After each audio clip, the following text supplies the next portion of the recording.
No ar, Libras Talk Show.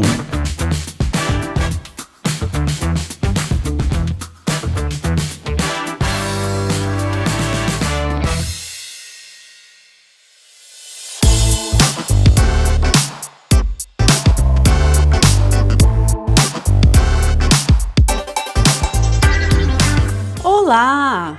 Voltamos com mais um Librando Histórias e hoje teremos essa história aqui. E o título é A Ovelha Rosa da Dona Rosa. Vamos lá? A Fazenda Santa Rosa da Dona Rosa é uma fazenda muito especial. Por quê? Porque ela tem uma ovelha rosa. Uma ovelha rosa? Sim! Dona Rosa amava muito a cor rosa, tanto que ela pintou toda a fazenda com a tinta rosa.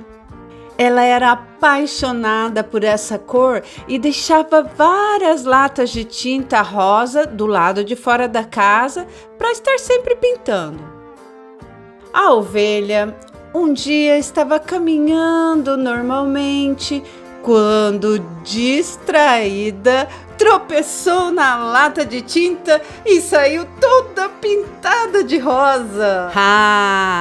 Se você quer saber como termina essa história, acesse o link aí na descrição do vídeo para assistir essa história completa. Eu vou te esperar lá, hein? Combinado? Tchau!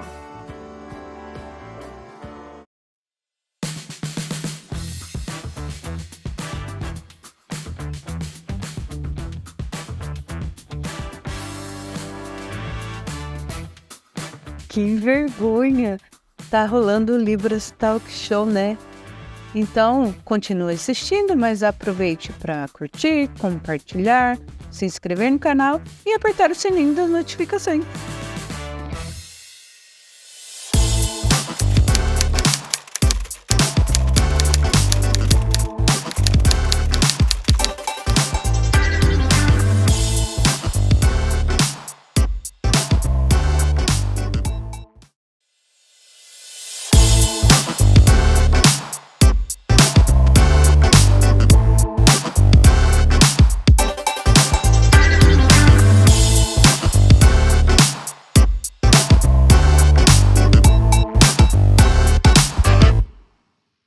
O tema do nosso programa hoje é identidades surdas e suas diversidades. Se vocês acham que existe apenas uma identidade surda, não, são diversas. Por exemplo, a identidade do surdo implantado, do surdo oralizado e diversos outros. Por exemplo, eu, Diego. Eu sou um surdo. A minha identidade é surda, que usa Libras como a própria língua, a minha primeira língua. E hoje nós trouxemos duas pessoas muito interessantes que vão explicar sobre essas identidades surdas e nós iremos bater um papo sobre esse tema, a identidade surda e suas diversidades. E chega de capacitismo! E hoje temos nossas convidadas e vou pedir para que elas possam se apresentar. Olá, meu nome é Carol Def, aqui no Brasil, traduzido para Carol Surda. Sou musicista, professora de música, compositora, consultora de diversidade e ativista. Sou surda bilíngue, nasci com surdez leve e essa surdez foi se agravando ao longo dos anos da minha vida. O meu primeiro diagnóstico foi autismo. Um médico errou nesse diagnóstico. Eu fiz o tratamento 4 anos como autista para descobrir que eu não era autista e sim surda. Então eu comecei a entrar na fono, fiz fono durante 15 anos para poder falar e entender a minha fala já com a surdez agravada. E no meio dessa jornada entre fazer fono, eu me interessei pela Libras. E a minha mãe, que foi a maior incentivadora aí, falou, não, se você quer aprender Libras, você vai aprender Libras. Meu pai foi contra, né, eu aprender a Libras, inclusive aconteceu até um episódio Eu tinha uns 8, 9 anos. Sou gêmeas, né? E a minha irmã gêmeas, ela é ouvinte, mas entende um pouco da Libras. E num churrasco de família, eu pedi para ela Coca-Cola em Libras, o meu pai virou e me deu um soco.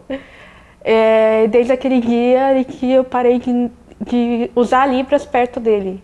Então, só usava na família com a minha mãe, né? Que os pais eram separados. E recentemente ele meio que aceitou a Libras aí, e hoje ele não é tão contra a eu falar em Libras e falar em português, ou falar os dois ao mesmo tempo.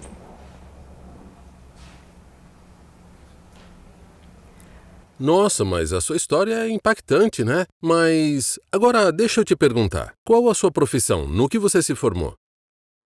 Eu me formei em música, né? Eu sou licenciada em música, fiz conservatório musical, fui a primeira aluna surda a participar a entrar numa escola de artes, né? Isso aqui antes dessa escola, quando eu fui tentar a vida para São Paulo, né? Porque eu sou daqui do interior, sou de Santa Branca. Estudei aqui na Fundação Cassiano Ricardo. Daqui eu fui para São Paulo, fui para uma escola que eu não vou citar o nome. E essa escola ela me recusou só por saber que eu era surda. Ela não quis saber se eu falava português, se eu falava Libras, se eu usava prótese. Ela só olhou a surdez e falou, olha, a gente não recebe uma aluna com esse tipo de deficiência na nossa escola. Então eu fui tentar outra escola que tem um projeto, um núcleo de inclusão nessa escola, porque dentro desse prédio tem teatro, música, dança, artes visuais. Então tem um núcleo dentro dessa escola onde eu fiz o teste, passei em 4º lugar em flauta transversal, que é o meu instrumento. Então eu não precisei entrar por cotas. Eu entrei por um teste específico aplicado igual para todo mundo, todo aluno que vai entrar nessa escola. Então eu fui a primeira aluna surda da escola. Nossa, e eu concordo com você. Eu concordo muito com o que você falou. E você toca diversos instrumentos, né? Você pode contar pra gente como é que foi a sua dificuldade em se adaptar? Como foram os seus treinos para você conseguir tocar esses instrumentos? Você pode contar pra gente? Nossa, eu estou muito curioso para saber sobre isso. Eu tenho um ouvido absoluto, né, que é só o nome esse dado, que uma parte do cérebro que se movimenta, né, através de um som, ou que você é ouvido ou que é sentido. No meu caso, como eu tenho perda profunda em ambos os ouvidos, é sentido. Né? Então eu sei que aquela vibração que está vibrando no meu pé, na minha mão, no meu corpo, é uma nota musical. Então eu reproduzo aquela nota musical em qualquer instrumento que estiver na minha frente. Né? Então esse aprendizado de pegar novos instrumentos era mais técnica, era saber o que aquele instrumento faz, um ponto inicial. Né? Porque tirar som, fazer um som, uma vibração naquele instrumento eu já sabia. Inclusive eu já tinha até um mapeamento da nota. Se era uma nota musical que eu tinha ouvido na rua, por exemplo, né, que tudo que anda na sociedade, todo som que vibra é uma nota musical. O ônibus, o barulho da moto, pessoas falando, tudo isso pode virar música. Nossa, que interessante. E eu tenho uma outra pergunta para você. Você usa aparelho auditivo, né? Você gosta de usar o aparelho. E quando você está tocando, você está usando o aparelho. Mas e se de repente, assim, quebrar o aparelho, danificar e você não está usando? Como que fica a sua questão de o que você faz para você tocar? Você se sente limitada? Bom, eu subo no palco com o aparelho desligado ou sem o aparelho. Né? A única coisa que eu peço é um chão de madeira, e se não tiver chão de madeira, uma caixa amplificadora de som perto dos meus pés, porque eu tiro o sapato, fico de meia, eu fico descalço, sento no chão, enfim, para ter um recurso de mais vibração para mim. Como eu comecei a estudar música, na verdade o primeiro contato com a música foi em cima de uma caixa de som de um primo meu. Então aquilo ficou no meu corpo, né? Desde os 5 anos eu já sentia aquela vibração e entendia que aquela vibração que ficava no meu corpo era algum som. Então não faz sentido eu colocar o aparelho auditivo para ouvir um som que para mim não tem sentido nenhum. E que só vai me atrapalhar a fazer música. Então eu desligo o aparelho e vai pela vibração. Tem várias tecnologias que hoje em dia eu tenho acesso, mas quando eu comecei a estudar em São Paulo, tocar em Sala São Paulo, conservatórios, apresentações, não tinha. Então era pezão no chão mesmo e ia com o que tinha. Hoje eu tenho mais recursos, fora o aparelho auditivo. Nossa, que legal! Muito bom isso que você contou pra gente. Agora eu quero fazer uma pergunta pra você. Seja muito bem-vinda. Quem é você? Pode se apresentar, por favor?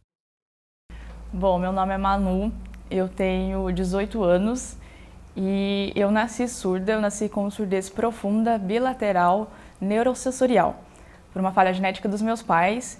Então, toda criança deles tem 25% de chance de nascer surda e eu fui um desses números. Eu tenho um irmão, o Miguel, ele é ouvinte, mas contando um pouco assim sobre a minha surdez, eu nasci surda, como eu disse, e logo no comecinho mesmo, os meus pais já perceberam que eu era bem quietinha. Eles falaram, nossa, não sei se ela é uma característica da Manu ou se realmente, né, tem alguma coisa de diferente com ela. E aí eles foram atrás de médicos e 2 médicos da nossa cidade falaram que não era nada, que a minha mãe estava procurando pelo em ovo. E aí minha mãe ficou tipo sem rumo, sem saber o que fazer. Então ela foi procurando outras pessoas e por fim a gente parou em Bauru. Lá eles deram o diagnóstico definitivo e aí o chão dos meus pais caíram, porque na época, não por eu ser surda, mas pelo fato deles não terem conhecimento desse mundo. É o medo do desconhecido. Então eles ficaram, nossa, o que a gente faz agora, né? Eles nunca tinham contato antes, então para eles foi tudo muito novo. E aí lá eles decidiram que eu seria implantada. Com 1 ano e 2 meses eu fui implantada. Eu fiz fono até os 4, 5 anos.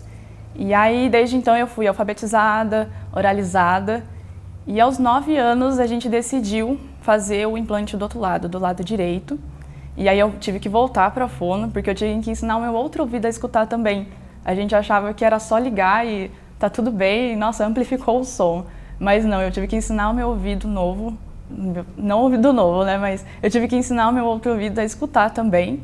E aí eu voltei para fono, mas durante esse processo eu fiz musicalização também, eu fiz teatro, toquei alguns instrumentos por 1 ano, depois eu parei. E sempre, assim, tive uma vida muito boa. Nossa, que legal! Parabéns pelo seu esforço, pelo seu protagonismo. E o que você faz? Você trabalha com alguma coisa, estuda? Que curso você fez na faculdade? É verdade. Eu estou fazendo produção audiovisual. Eu já estou no último ano. O meu curso é curso tecnólogo, então são só 2 anos de faculdade. E eu estou simplesmente encantada com o curso. Eu ia fazer jornalismo, mas aí na hora de inscrever para o vestibular, eu vi lá produção audiovisual.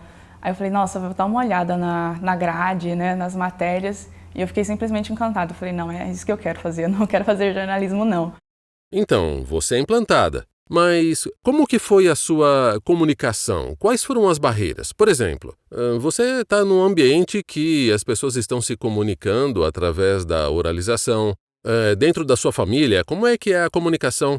Você sente dificuldade ou você já é acostumada? Como é que é? Bom, como eu fiz o implante com 1 ano e 2 meses, eu já fui crescendo praticamente com os sons. E desde muito nova eu fui introduzida também à escola, onde eu tive também uma convivência enorme com ouvintes.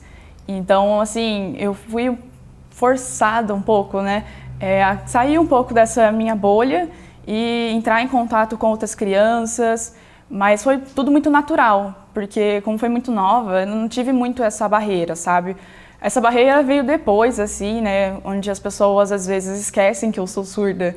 E aí eu fico, não, calma, fala mais devagar ou fala um pouco mais alto, que às vezes realmente acontece. Isso acontece também como acontece com ouvintes, né? Então, foi em certos momentos muito pontuais, mas assim, crescendo mesmo foi tudo muito natural. A entrevista tá boa, né? Hoje, infelizmente, ela para aqui. Mas não se preocupe, continua no próximo programa.